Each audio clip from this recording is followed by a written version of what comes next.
What road team do you think has the best advantage and chance of advancing in the playoffs? For me, it's the Niners, and it goes back to the history. I remember growing up in the Bay Area, seeing those Niner-Cowboys games in the 90s. The best. Yeah, and the Niners are winning. I mean, when Deion came over, the Niners are winning, so that's all I remember, right? And so what brings me to this is, we talked about this yesterday, the San Francisco 49ers are a team. They don't lean on just one guy. You have George Kittle in the passing game, Deebo Samuel, who can run the ball and obviously plays the ball, Ayuk, who's showing up big in big moments for the Niners. You have Eli Mitchell, and then that defense. They don't allow a 100-yard rusher. They stop the run, and they get after the quarterback. That is a recipe for winning in the playoffs. And so, for me, what they do travels, and it can be played anywhere at night, in Dallas, anywhere you'd like. To me, it's just the Niners. They're playing really well right now. Yeah, Niners are might as well be the favorites the way the momentum is going right now after their game and how the Cowboys finished the season. I don't know what to make of the Raiders, but gosh, I wouldn't want to face them. They certainly aren't scared of anybody, I'll tell you that. A couple of weeks ago, we were on this show, and it was before they played the Monday night game against the Browns, and I said, if you lose this game, it might be time to just tear the whole thing down. Move on from Derek Carr, move on from Bisaccia, maybe even just blow the whole thing out. They haven't lost since. They've been amazing, and they blew the whole thing up. I blew the whole thing up, and they blew it all up. Tear it down. That's maybe why I'm not involved in any of these personnel decisions. They've been so us against the world that I don't care if it's the Bengals, the Chiefs, the Titans, whoever. I don't want to face them. I don't want to face them. And last week they were down. They were up 15 points. They surrender that lead, and they go to overtime. They win that way, and it's almost like, all right, it's not house money so much, but it's also a little bit of, gosh, destiny is sure on our side. Things are really going our way. Thank you, Brandon Staley, for that timeout. Much appreciated. We'll take it. And, Bengals, they haven't won a home playoff game since 1990. They've lost 7 straight playoff games.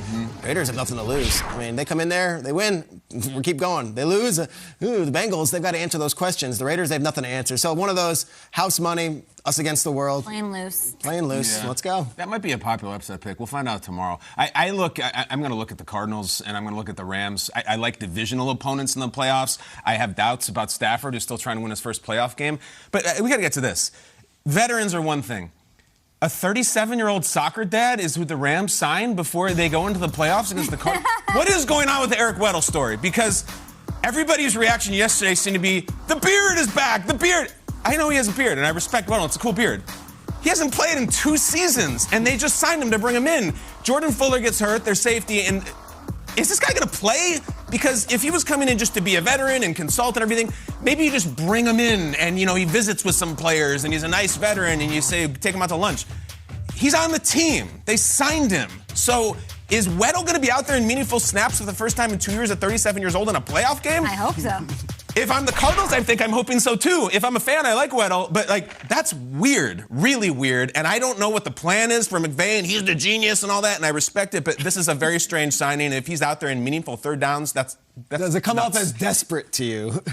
Yeah, like that. Of all the people out there in your organization, you got to bring Weddle. We love Weddle. No disrespect. Yeah. It's been a minute. And we could be laughing at this if he's in that post-game Sunday he always has. Yeah, he's eating ice cream. Sunday after a victory. Yeah. But I'm with you on the Cardinals, and I got some numbers to show you. Go. I can't make sense of why, but I know that there's something here because it's that staggering. Take a look. The Cardinals have been way more comfortable on the road this season. They are 8-1 playing away from Arizona. They're averaging a touchdown more per game than they do at home, where they are 3-5. Remember, they beat the Rams in LA when they played them earlier this year. I don't know why this is. I don't know why they can't play at home. Blake Shelton, do you need to be there in the building in the desert? I don't know. But I will say this too. This is also important. The Rams have not beaten a team with a winning record at home since the Bucs in Week 3. They are 0-3 from that point on. They're not winning at home, and the Cardinals are not losing on the road.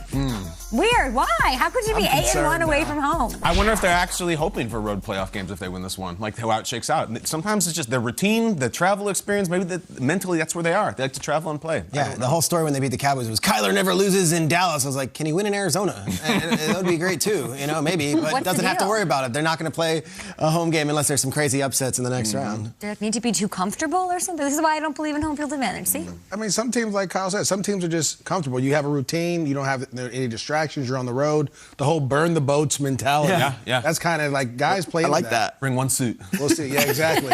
Exactly.